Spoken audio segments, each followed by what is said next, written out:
सभी दर्शकों का स्वागत है आज इस खास कार्यक्रम में।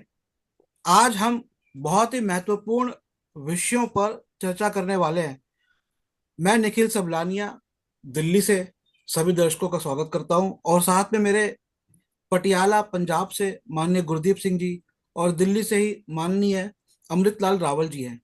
आप दोनों का बहुत बहुत स्वागत है और आप दोनों का बहुत बहुत धन्यवाद कि आप आए इस विषय पर चर्चा करने धन्यवाद। के लिए। मैं दर्शकों थैंक को यू। बताना चाहूंगा कि बहुत कम लोग होते हैं जो कि समाज को समय देने के लिए हर समय तैयार है।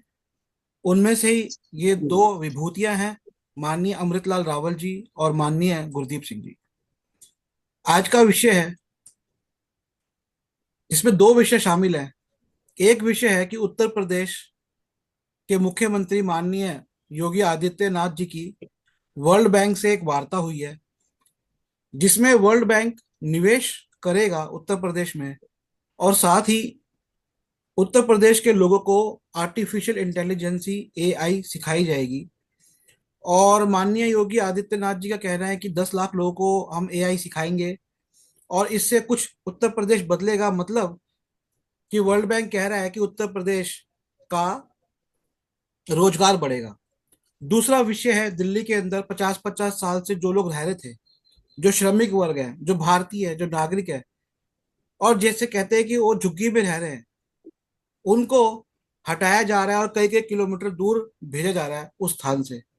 इन दो विषयों पर हम चर्चा करेंगे और सबसे पहले मैं शुरुआत करता हूं चर्चा की माननीय अमृतलाल रावल जी के साथ कि जो उत्तर प्रदेश सरकार ये सोच रही है कि वर्ल्ड बैंक के द्वारा वह वहां पे रोजगार पैदा कर देंगी और आर्टिफिशियल इंटेलिजेंसी द्वारा, इस पर आपकी क्या राय है?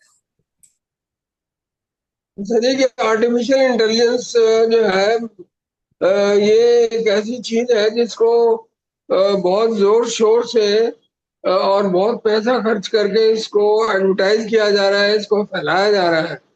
और मेरा ख्याल है कि आर्टिफिशियल इंटेलिजेंस जो है ये नौकरियां छीनेगी बजाय नौकरियां देने की।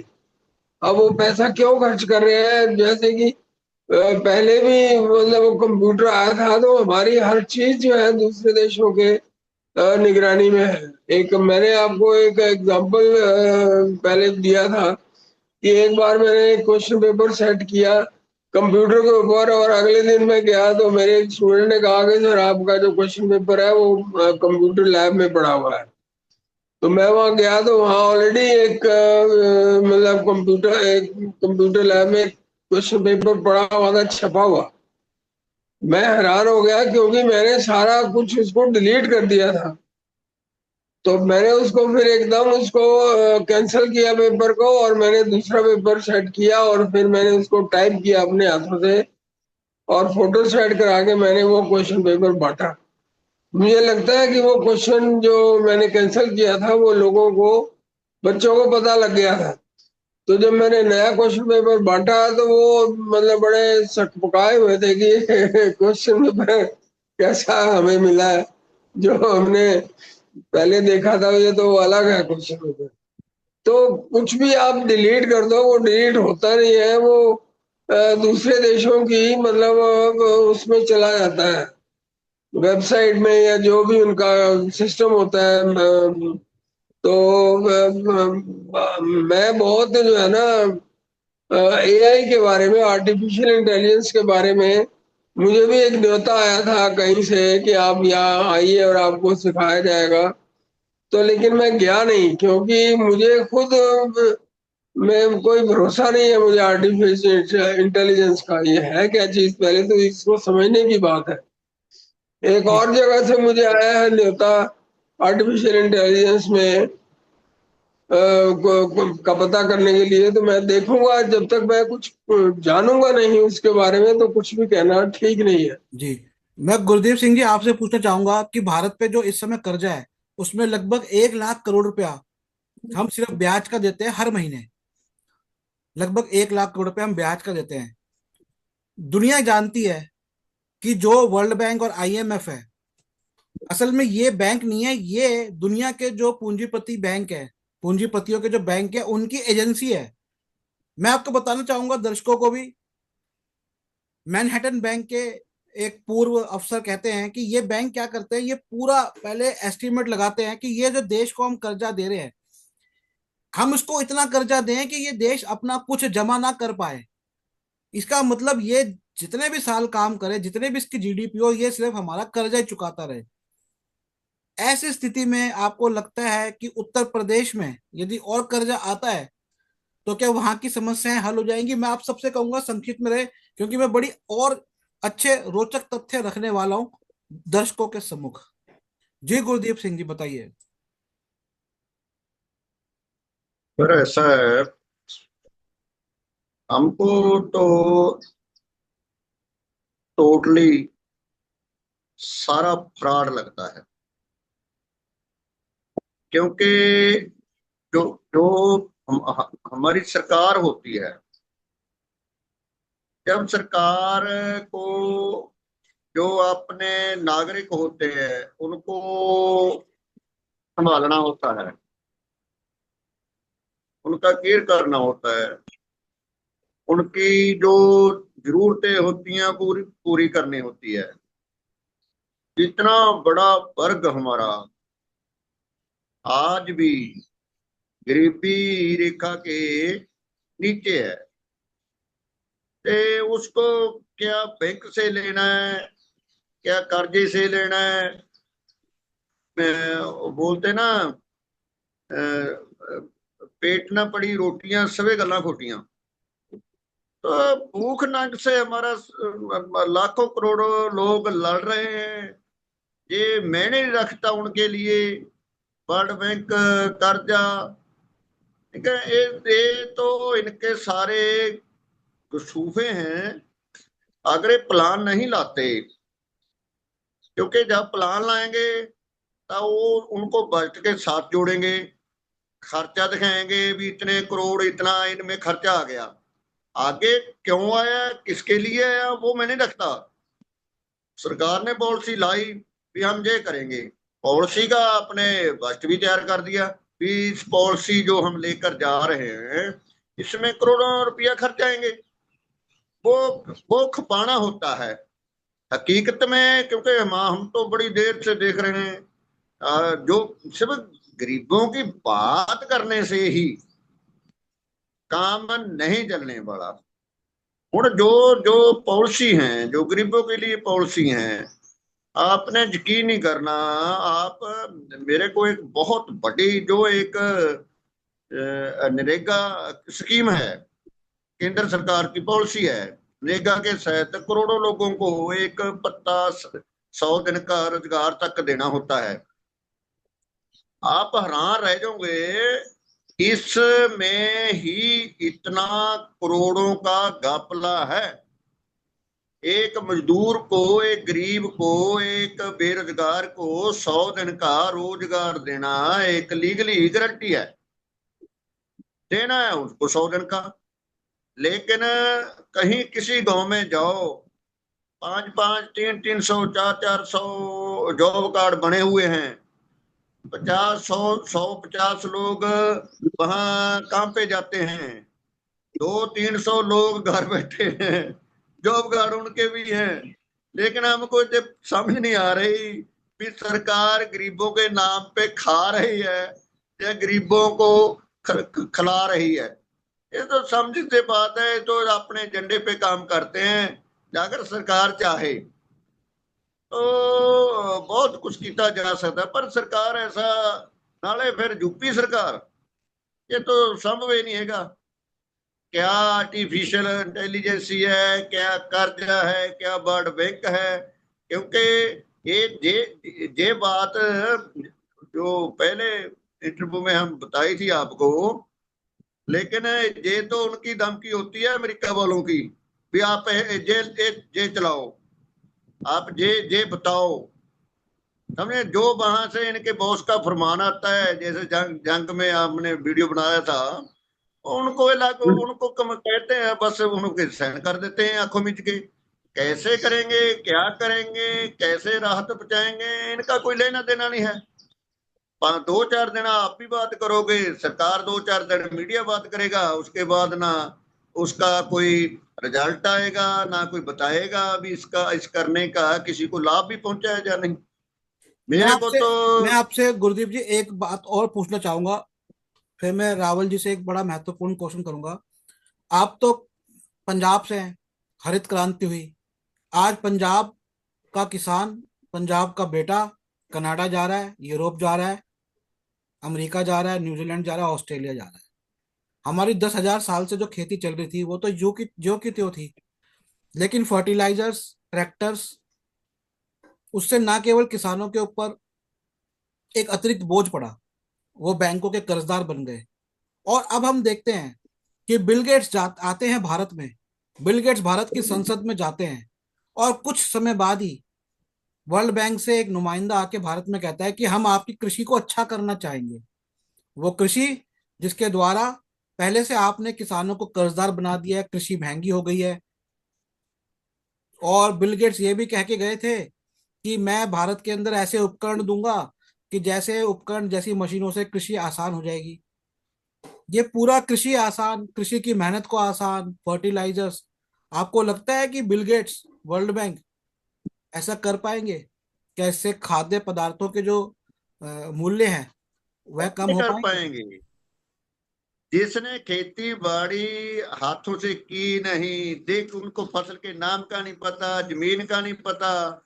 सबसे बड़ा वैज्ञानिक तो किसान होता है, जो काम जो अमली तौर पे काम करता है। जो किसान काम करता है उसको किसानी बारे समझ है, उसको मौसम बारे समझ है, उसको फसल बारे समझ है, उसको बीज बारे समझ है। तो किसान के नाम को तो वैसे ही बदनाम किया जा रहा है, इनको कुचोला जा रहा है। क्योंकि बस सिर्फ बात एक है भी किसान अवेयर हो गया, आपने बोल दिया बच्चे बाहर जा रहे हैं। हर एक की लाइफ आजाद है, क्यों नहीं जा सकता किसान का बच्चा बाहर? जब इतना डिजिटल है, इतना कम्युनिकेशन है, पूरा वर्ल्ड एक मुट्ठी में हो रहा है, क्योंकि किसान के बच्चे में कोई पाबंदी जो पढ़ेगा, किसान का बच्चा भी पढ़ रहा है, उनको रोजगार मिले या उनके लेवल का रोजगार नहीं मिलता, जो वो चाहता है उनको सरकार नहीं प्रोवाइड नहीं, करती। मतलब मेरा कहने का लेकिन यह था कि कृषि प्रधान राज्य है, हरित क्रांति का राजा पंजाब, अगर वहीं पर ये इतने सब कुछ होने के बाद भी, ट्रैक्टर, फर्टिलाइजर होने के बाद ही कृषि सफल नहीं हो रही है, तो कुछ आगे नहीं, कैसे हो जाएगी जब और बोझ पड़ेगा, नए कुछ नहीं उपकरण है, आएंगे? कुछ नहीं है सर, कुछ नहीं है। आप भी जे भी आपको समझ आ जाएगा, ये कृषि प्रधान सूबा नहीं है। जे कृषि प्रधान सूबा सी, ऐसे करके तो इनके साफ पॉलिसियां बना बना के इनको जलील रताड़ा, जमीन एक्वायर, हर तरह की पॉलिसी बना बना के इनको हद से ज्यादा कमजोर बनाने की पॉलिसियां सरकार बना रही हैं। लेकिन उनका वातावरण, उनका जो हौसला, उनकी जो हिम्मत है, जो वो चाहता है हम ऐसे, जब कोई पॉलिसी आती है फिर उसका मोर डाउन होता है। हमने ज्यादातर लोग तो खेती बाड़ी से निकलना ही अच्छा समझ रहे हैं भी। हम कहीं ना कहीं, हमको रोज लड़ा नहीं जाता, रोज धरने मुजाहरे नहीं किए जाते, कहीं ना कहीं आप कहीं और लैंड में या बाहर जाएं या कोई और बिजनेस करें। ज्यादातर लोग तो खेती बाड़ी से निकलने को तरजीह दे रहे हैं। हम जो हकीकत तो ये है, लेकिन बातें बड़ी बड़ी बना के छोड़ छोड़ रही है, पंजाब सरकार भी छोड़ रही है, केंद्र सरकार भी छोड़ रही है, हकीकत तो कुछ और है। क्योंकि जो मीडिया में आ जाता, जो दिखता है वो बिकता है, जो मीडिया में आ जाता है तो मीडिया जी जी, लगभग सही आप कह रहे हैं। ज्यादातर सरकार का पक्षी है। तो इस करके हकीकत कुछ हो रहा है, ग्राउंड पे कुछ हो रहा है, लेकिन बाहर कुछ हो रहा है। जी, थोड़ा सरकारें कुछ और कहती हैं, दिखावटी शो हकीकत चल कुछ रहा है। और। आप सही कह रहे हैं, दिखावटी चल रहा है। दिखावटी चल रहा है इसलिए हम देख रहे हैं कि उत्तर प्रदेश, जो कि यूरोप की आधी जनसंख्या के बराबर है, आज लगभग हर घर का, उत्तर प्रदेश हो चाहे वो बिहार हो, अगर पंजाब और हरियाणा विदेश जा रहे हैं तो बिहार और उत्तर प्रदेश के लोग बाकी राज्यों में जाके काम कर रहे हैं। तो मैं माननीय अमृतलाल रावल जी आपसे ये बात पूछना चाहूंगा कि औद्योगिकीकरण हुआ, पारंपरिक उद्योग खत्म हो गए, आज खास करके महाराष्ट्र में उत्तर प्रदेश के लोग जाते हैं, वहां पे उनको लताड़ा जाता है, फटकारा जाता है, मारा जाता है, पीटा जाता है। एआई, आर्टिफिशियल इंटेलिजेंस और आईटी सेक्टर में तो पहले से ही बैंगलोर, गुड़गांव, पुणे ये आगे है। जाहिर सी बात है, इतना काम तो बढ़ता नहीं है। अगर आप लेकर भी आ जाएंगे तो ये तो नहीं है कि काम बहुत बढ़ जाएगा। और अगर काम बढ़ना ही होता तो नोएडा तो है ही उत्तर प्रदेश में पहले से एक आईटी सेक्टर बना हुआ है, लेकिन काम तो सीमित रहेगा ना, काम तो नहीं बढ़ सकता। दूसरा ये कि जब आप पूरे पारंपरिक उद्योग ही नष्ट कर देंगे, आप हाथ के काम ही नष्ट कर देंगे। दूसरा कि आप जब ऐसी इंडस्ट्रीज लगाएंगे कि एक इंडस्ट्री बनाएगी और 145 करोड़ लोगों को बेचेगी, तो उत्तर प्रदेश हो या कोई भी राज्य हो, ऐसे कैसे अपने आप को बचा पाएगा? आपको क्या लगता है कि ये आर्टिफिशियल इंटेलिजेंस या बिल गेट्स जो कह के गए कि मैं नए उपकरण लगा दूंगा और उद्योग धंधे जो पारंपरिक हैं वो कम है? तीसरी एक बड़ी प्रॉब्लम है कि उत्तर प्रदेश में आपको मिनिमम वेजेस एक्ट ढंग से लागू नहीं होता है। अगर एक फैक्ट्री दिल्ली में है, इधर बॉर्डर में है, और उसमें 12,000 मिल रहे हैं, यहाँ उत्तर प्रदेश में अगर बॉर्डर जरा सा क्रॉस कर दो तो 8,000, 6,000 उसी काम के मिल रहे हैं। तो इन सब के बीच लगता है आपको कि कुछ कर पाएंगे उत्तर प्रदेश की सरकार? ऐसा जी कि जब भारत ने सुपर कंप्यूटर मांगा था अमेरिका से, तो अमेरिका ने मना कर दिया था सुपर कंप्यूटर देने से। तो फिर भारतीयों ने खुद ही वो सुपर कंप्यूटर बनाया। तो उन्होंने, अमेरिका ने क्यों मना किया, इस बात का मुझे तो पता नहीं, हो सकता है किसी को पता हो। तो जब वो सुपर कंप्यूटर देने में इतनी मतलब उन्होंने मना कर दिया, सख्ती से मना कर दिया, तो अब ये आर्टिफिशियल इंटेलिजेंस को क्यों एक किस्म से थोपना चाहते हैं, इतना कर्जा दे के तो हमें क्यों थोपना चाहते हैं हमारे ऊपर। बात यह है कि आर्टिफिशियल इंटेलिजेंस से लोग जो है ना और ज्यादा बेरोजगार होंगे। और अभी भाई साहब ने कहा कि पंजाब में जो है ना वो खेती में से लोग जाना चाहते हैं। तो ये बात मुझे भी महसूस हुई है, क्योंकि लोग अब खेती में जो है ना, मैं आज ही एक किसी से बात कर रहा था, वो पंजाब से हैं, तो वो कह रहे थे कि खेती में इतने ज्यादा मतलब खर्चे हैं और आमदनी कुछ होती नहीं है। 2 रुपए किलो उनको आलू बेचने पड़े अपने काफी साल पहले, जबकि लागत बहुत ज्यादा आती थी। तो फिर उन्होंने आलू जो है ना मतलब बेचे नहीं, पड़े रहे वहीं पर, काफी टाइम पड़े रहे, और फिर एकदम रेट बढ़ गए आलू के। तो तब उन्होंने बेच दिए, उसमें से आधे आलू तो सड़ गए थे पड़े पड़े। तो इस तरह से उनकी जो दिक्कतें हैं उनको पहले सुलझाना चाहिए, समझना चाहिए, और तभी उनको खेती के लिए जो है ना तैयार किया जा सकता है। ये अगर खेती छोड़ देंगे तो बहुत दिक्कत हो जाएगी, ना केवल पंजाब के लोगों के लिए बल्कि सारे देश के लोगों के लिए। और जो उनको जो जो दिक्कतें हैं, जैसे कि वो एमएसपी मांगते हैं, तो मेरे विचार में उनको खुद ही अपनी फसल जो है ना बेचनी चाहिए। वो ज्यादा अच्छा है, बजाय इसके कि वो सरकार से एमएसपी मांगे और फिर सरकार खरीदे ना उस रेट के ऊपर, फिर वो धरने पर जाए, प्रदर्शन पर जाए। तो इससे जो है ना वो बहुत ज्यादा नुकसान किसानों का ही होता है। अब मैं किसान नहीं हूँ, इसलिए मुझे ज्यादा पता नहीं है इस मामले में, लेकिन मेरा ये विचार है कि जो किसान है उनको उनका पूरा हक मिलना चाहिए। अब पंजाब में से ही हर हर रोज एक ट्रेन जो है जाती है जिसका नाम कैंसर ट्रेन है। अब वो कैंसर क्यों हो गया? क्या इतना ज्यादा फर्टिलाइजर डाला गया पंजाब की धरती में कि वहां से जो है मतलब वहां से कैंसर मतलब जैसे उपजने लग पड़ा। ये एक बहुत बड़ी समस्या है, इसको गहराई से सोचना चाहिए और इसका इलाज किया जाना चाहिए। ये कोई छोटी मोटी समस्या नहीं है कि जी, पंजाब से नहीं, ये क्योंकि जो एक ट्रेन जाए। उत्तर प्रदेश का जो व्यक्ति है वो तो अपने देश में जाके ही पिटता है। उसके जो उत्तर प्रदेश के अपने हाथ के काम है वो तो बिल्कुल ही खत्म हो गए हैं, वहां पे वेजिस नहीं हो रही है। तो ऐसे में एआई जब आएगी, एआई तो बिल्कुल आपको नकारा बना देगी।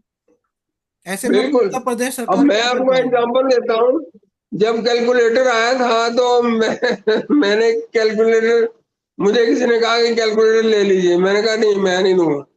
उस समय हमें सब कुछ यानी मैथमेटिक्स के सब कुछ जो जोड़ घटा वगैरह आते थे। और अब जो है मोबाइल फोन में कैलकुलेटर है, और अब हम जो है ना सिंपल सी कैलकुलेशन करना जो है ना हमें मुश्किल लगता है, तो हमें कैलकुलेटर का सहारा लेना पड़ता है। उसी तरह से आर्टिफिशियल इंटेलिजेंस जो है वो आदमी को ही आर्टिफिशियल और नकारा बना देगी, मेरा ये विचार है।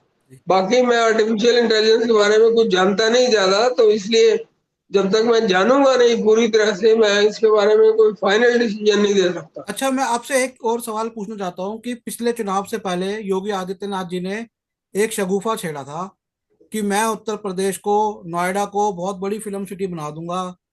बहुत उन्होंने लोगों को भी बुलाया।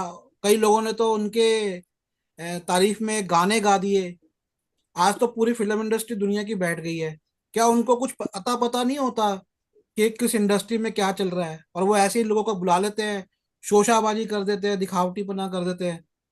मतलब सब बेवकूफ बनाने के लिए आज जो लोग नोएडा में आ भी गए इस चक्कर में कि अरे इंडस्ट्री बनेगी बनेगी, और आज उनके काम नहीं चल रहे। ऐसा जी कि मैं इस बारे में जानता नहीं, इसलिए मैं ये भी इसके एक ऊपर कोई शगुफा नहीं है, टिप्पणी क्योंकि नहीं दो कर साल सकता। नहीं सर, ये तो पूरा न्यूज में आया है कि उन्होंने फिल्म इंडस्ट्री डेवलप करने की कोशिश करी है, जो अभी तक हाँ, फिल्म इंडस्ट्री डेवलप करने की कोशिश तो मैं की है, वही कह और रहा मैं हूँ, भी। फिल्म इंडस्ट्री के नाम पे तो प्रॉपर्टियों के रेट बढ़ गए। हाँ जी, प्रॉपर्टी अब बिक प्रॉपर्टी नहीं के रही थी रेट तो नोएडा बढ़े में। हैं वहां पर। नोएडा में प्रॉपर्टी अब बिक नहीं रही थी, तो पूरा पूरा बिल्डर और भूमाफियाओं के लिए काम हो रहा है फिर तो। अब ये हाँ कहते हैं, अब बिल्कुल। ये वो बनाएंगे, और उसके बाद जो है, अगर ये फिल्म इंडस्ट्री नहीं सफल कर पाए, अब चुनावों से पहले 1.5 साल पहले, 27 में आई थिंक चुनाव है वहां पे, 25 खत्म हो रहा है, 26 बचा, 27, 2 साल पहले। अब ये आईटी बनाएंगे और आई वर्ल्ड बैंक आएगा। मतलब इनके पास बताने के लिए अपना कुछ नहीं है एक्चुअली। बुलडोजर ऐसा के नहीं कि अलावा शुरू कुछ नहीं शुरू है। में बुलडोजर दिखा दिया। जब मतलब काफी साल पहले ये कहते थे कि एक कुटीर उद्योग लगने चाहिए, ये कुटीर उद्योग को बढ़ावा देना चाहिए, कुटीर उद्योग लगने से लोगों की एम्प्लॉयमेंट बढ़ेगी। अब वो कुटीर उद्योग को कोई याद ही नहीं करता, मुझे नहीं पता अब क्या तो बात है। अब तो वो आर्टिफिशियल इंटेलिजेंस पे आ रहे हैं। मतलब हाथ की जगह अब तो मशीनें काम करेगी। ये पूरा पूरा आर्टिफिशियल फंडिंग आएगी, इंटेलिजेंस। जो बड़े पूंजीपति हैं, जो उत्तर प्रदेश में स्थापित हैं ऑलरेडी, जो कमा रहे हैं, ये पूरा पैसा आके उनके पास जाएगा। और वो जो आज 15,000 की जगह 7,000 रुपये दे रहे हैं, वो 7,000 वाले लोग भी हटा देंगे। मैं गुरदीप सिंह जी आपसे एक सवाल पूछना चाहता हूँ।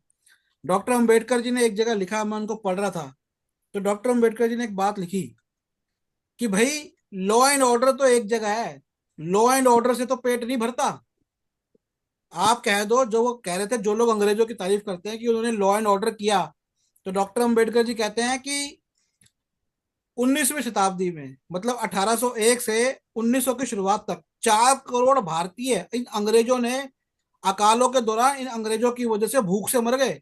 तो जो लोग कहते हैं कि अंग्रेजों का लॉ एंड ऑर्डर अच्छा है, तो लॉ एंड ऑर्डर की जरूरत नहीं है हमें, तो हमारे लोगों को काम देने की जरूरत है, लोगों का पेट भरने की जरूरत है।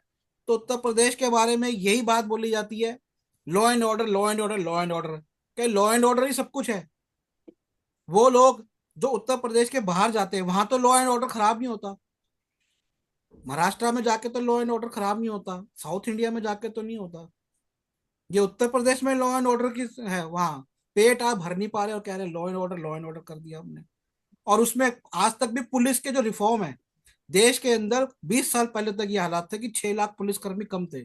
आज देश के अंदर कम से कम 50 लाख पुलिसकर्मी कम होंगे। और फिर आप कह रहे हैं law and order. State level पे कोई भी पुलिस, किसी भी स्टेट में पूरी भर्ती नहीं हो पाई है आज तक पुलिस की।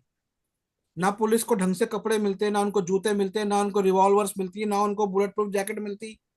और फिर आप कह रहे लॉ एंड ऑर्डर हमने सही कर दिया, खाली एक बुलडोजर दिखा के मीडिया में। क्या कहना है गुरदीप जी आपका? क्या उत्तर प्रदेश के लोगों को लॉ एंड ऑर्डर चाहिए खाली? यार, यार मैं मेरी बात सुनो। एक सुप्रीम कोर्ट ने एक नहीं, दो नहीं, तीन चार दफा बोल दिया भी उत्तर प्रदेश में सरकार ना की कोई चीज नहीं है। आपने भी सुना होगा, जब इतनी बड़ी जी, संस्था हमारी उन्हें बोल दिया कि वहां राज ना कोई चीज नहीं, आप पॉलिसी की बात करते हो।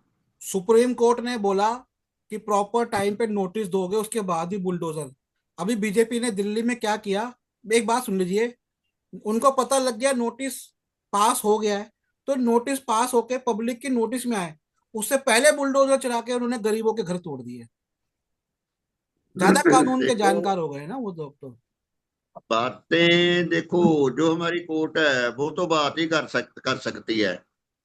ठीक है, हकीकत जो सरकार के पास पावर होती है, सरकार के पास बड़े ढंग तरीके होते हैं, क्योंकि सरकार कानून को अपने मुताबिक मोल्ड कर लेती है। सब जो हमारी कोर्टें हैं उनको तो ला के मुताबिक ही ऑर्डर करना पड़ता है, ला के मुताबिक ही वो बाहर नहीं जा सकते।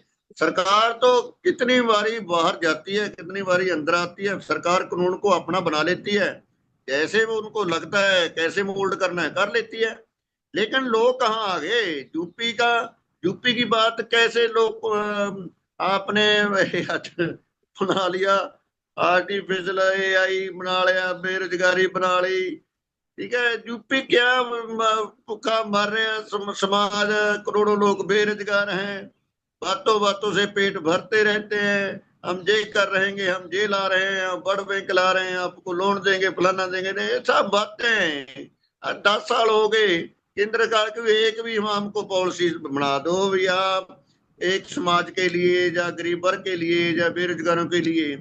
ठीक है, सगों है जो बुलडोजर वगैरह की बात करते हो, ये तो एक सिर्फ गुलाम बनाने की, एक भय पैदा करने की, धमक डरा कर समाज को गुलाम करने की एक एक प्लान है इनका। उन जैसे आप बोलते हैं झोंपड़ियां वाले, उनको उनका क्या है बेचारों का। ये आपके नागर वोटो तो वोट तो उनका बड़ा प्यारा लगता है, आप उनको 2-2 मरले जगह दे नहीं सकते, आप बड़ी बड़ी बातें करते हो, जब दिल करता है उनको आग लगा देते हो, उनकी झोपड़ी तोड़ देते हो। ठीक है, जब जी करता है उन उन वही उनको बसाने लग जाते हो, फिर उन वो वही मैटर को आप पॉलिटिक्स में ले लेते हो। फिर हम ये दे देंगे, हम आपको रजिस्ट्री दे देंगे, हमको वोट डाल दो, हम ये कर दें, बहुत लोग करें तो क्या करें। समझिए ये कि ये जो पॉलिसी जो आपने आज इशू रखा है, जो एआई की बात की है, जो लोन की बात की है, जो वर्ल्ड बैंक की बात की है, ये बिल्कुल कसूफा है, फोका ਇਹਦੇ ਵਿੱਚ कुछ नहीं है, बातों कली बातें हैं। ये तो बॉस का एक आर्डर है, उनने बोल दिया, इन्हें कह दिया भी हम चला दिया बस, इसके इसके अलावा कुछ नहीं मिलेगा किसी को, आज तक ना कुछ मिला है। हकीकत तो ये है, क्योंकि सरकार का चेहरा मोहरा ही बता देता है, वो तो इनको देखना सुनना पसंद नहीं करते।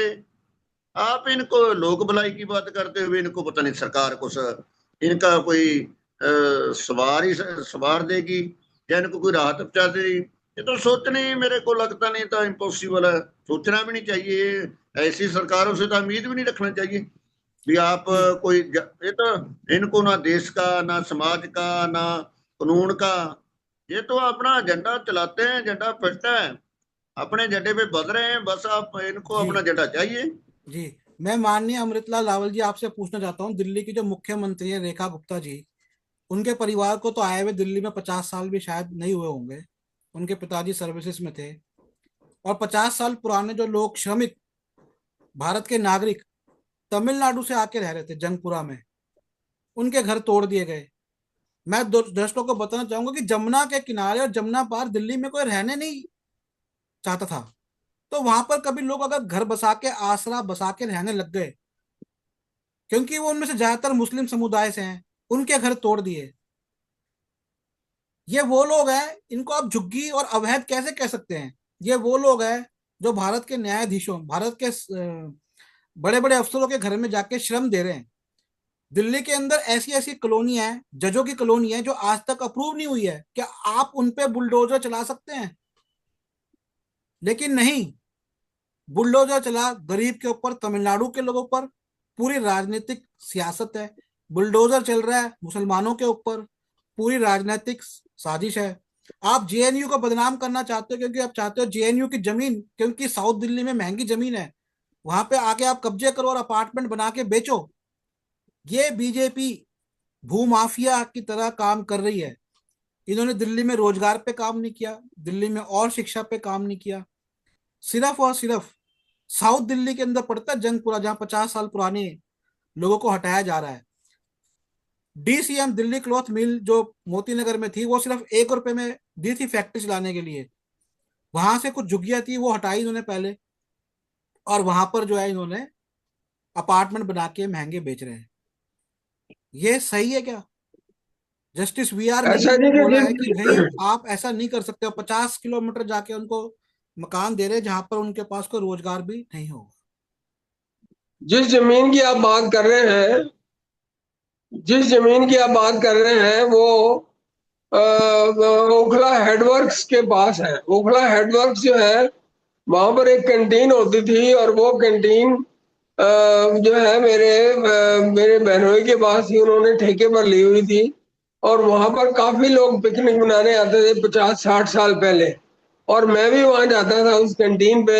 और वो जामिया नगर से आगे कैंटीन है, ओखला हेडवर्क्स के ऊपर है। तो वो जो इलाका है वो यूपी का इलाका है।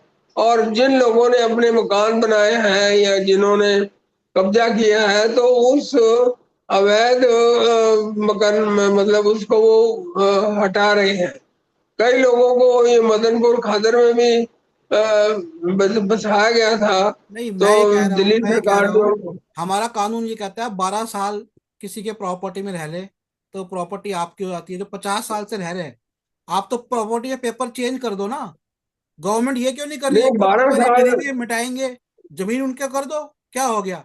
जो इतने सालों से कम बारह कम साल सैलरी जो है पे ना, काम कर, उस एरिया के लोगों को मेहनत वो करनी है। एग्रीकल्चरल लैंड का होता है, मैंने ये सुना है। सर दूसरी बना मेरे लो एक एग्रीकल्चर रिश्तेदार लैंड। की जमीन पर भी कब्जा हो गया था कैथल एग्रीकल्चरल में। लैंड पे, फॉरेस्ट लैंड पे आसाराम का आश्रम है, आज तक नहीं उठा पाई दिल्ली सरकार। ना आम आदमी पार्टी उठा पाई, ना बीजेपी ने हटाया। आसाराम का आश्रम है, गुरुद्वारे खुले हुए हैं, मंदिर खुले हुए हैं, उनको तो नहीं हटा पाए। हर जगह गरीबों को हटाया जाता है। नहीं, ऐसा है कि जो आप उस जमीन की बात कर रहे हैं, ओखला वाली यार मैं जमीन जमीन की बात नहीं कर रहा हूँ, मैं यूपी लोगों के सरकार की अधिकार की जमीन बात है। कर रहा हूँ कि 50 साल से कोई रह रहा है, एक क्षेत्र में मेहनत कर रहा है, आप उसको मेहनत नहीं देख रहे। मैं एक एग्जांपल देता हूँ। हम पहले गोल मार्केट में रहते थे, वहां से उठा के उन्होंने कहीं रोहिणी के आगे लोगों को भेज दिया। एक महिला को जानते हम, वो हमारे घर पे आती थी, वो बेचारी 70 साल की महिला आज लगभग 30 किलोमीटर बस के अंदर वो जाती है आती है। उसका समय देखिए कितना लग रहा है, उसकी उम्र देखिए।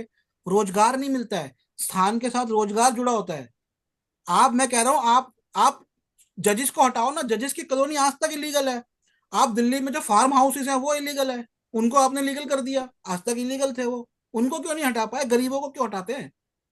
गरीबों में क्योंकि ऐसा एस सी है एस टी जो ओबीसी है, मुसलमान गरीब हैं। जमुना किनारे जमुना किनारे जो लोग मतलब कपड़े धोने का काम करते थे, उनको भी वहां से हटाकर द्वारका में जगह दी गई है।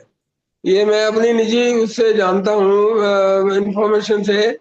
जो लोग वहाँ कनॉट प्लेस के आसपास रहते हैं, मिंटो रोड के ऊपर, उनको भी वहां पर अंग्रेजों ने जगह दी थी रहने के लिए। अब वहां से उनको उठाकर जो है ना द्वारका में ले जाया गया है। उस जगह मिंटो रोड के ऊपर अब बहुत बड़े बड़े फ्लैट बन गए जी हैं मैं ये बात, मैं गुरदीप जी सरकारी। आपसे पूछना चाहता हूँ। एक पार्टीशन हुआ था, शहर में आके मेहनत करने वाला 50-50 साल तक, 3-3 पीढ़ी तक उस शहर को अपनी मेहनत देने वाला, वो कितने पार्टीशन सहेगा कि उसको कभी इधर से उठा के उधर, उधर से उठाकर वहां इंडस्ट्री बस रही है, इनको वहां ले जाओ। लुगाइयां इनकी, औरतें इनकी घर में हमारे काम करेगी, पुरुष इनके हमारी फैक्ट्रियों में काम करेंगे, फिर नई जगह इंडस्ट्री बसेगी। वो तो झुग्गी वाले हैं, झुग्गी वाले रहेंगे, गरीब है तोड़ दो, वो भारत के नागरिक नहीं है, कोई उनका अधिकार नहीं है। क्या कहते हैं गुरदीप जी? जब आपके मन में दया नहीं है, आप सरकार में हो, सरकार का काम होता है सोशल वेलफेयर का। उसके राज में कौन दुखी है, कौन परेशान है, वो सरकार को सोचना होता है। और जब सरकार ने जे सर, निर्दयी हो गई हैं सरकारें, जब वो, पर जब आप बोलते हो भी जे कॉलोनी जज्जों वाली फलानी जे भी अवैध है, तो ऐसी बात नहीं, क्योंकि जो गरीब लोग होते हैं ना, वहां नहीं जोर चलता। जो गरीब लोग होते हैं उन उन उन पे जो बुलडोजर वगैरह आप सुनते हो, हमारे पंजाब में भी नाटक चल रहा है नशे के नाम पे। लेकिन इतनी पॉलिटिक्स हो रही है, लेकिन जो पॉलिटिक्स लोग, इनको बस सिर्फ अपनी पॉलिटिक्स ही चाहिए, कैसे ये आगे बढ़े, कैसे। देखो, जब इलेक्शन हुई है दिल्ली में पिछली बारी, इनका जो केंद्र का मंत्री है वो है भागे भागे फिर रहे थे, कागजा भी ले लो, रजिस्ट्री आप करवा लो, जे काम हम आपको आए, आप पक्के रहेंगे फलाना। ये सब पॉलिटिक्स करते हैं। जब सरकारों से उम्मीद रखना बेमैना है, क्योंकि सामाजिक हमारा इतना, हम मनुष्यता से दूर हो चुके हैं, हमको किसी का कोई दर्द है नहीं। जहां से उठाए जाते हैं वहां लाखों लोग रहते हैं। क्या उनके हक में कोई हक का नारा लगाते हैं, बोलते हैं भी आप इनको क्यों उठाते हो? या जिनको उठाया जा रहा है उनका कोई राजा बाबू होता है? पर जिस जहां से सरकार को कोई जवाब देने वाला होता है वहां सरकार आगे जुड़ जाती है। उनको पता है जहां कुछ भी कर दो, उठा दो, मार दो, भगा दो, क्या होगा। तो ऐसे जी सर। सरकार, जो वैसे सरकार, यदि हमने जी सरकार बोल दिया तो सरकार तो माँ होती है। उसने जो उसको, हमारे देश के लोग हैं वो झोंपड़ी में रहते हैं, वो है तो इंसान। लेकिन जी सर, सरकार किसके लिए बनती है? गरीब के लिए तो बनती है सरकार। भी बिल्कुल गरीबों को आपका उनका मैसेज स्पष्ट है कि बनता। सरकार सरकार में दया भावना नहीं है, समय कम है। मैं सब लोगों को एक गुजारिश करूंगा कि इस वीडियो को ज्यादा से ज्यादा शेयर करें, ताकि सच्चे मुद्दे निकल के आए। जो भी लोग डॉक्टर अम्बेडकर जी की किताबें पढ़ना चाहते हैं मुझसे संपर्क कर सकते हैं। 8527533051 हमारी वेबसाइट है nspmart.com। ये थे मेरे साथ अमृतलाल रावल जी और गुरदीप सिंह जी। सर आप दोनों का बहुत बहुत धन्यवाद, दर्शकों का भी बहुत बहुत धन्यवाद देखने के लिए। जय भीम, जय भारत। धन्यवाद। जय हिंद, जय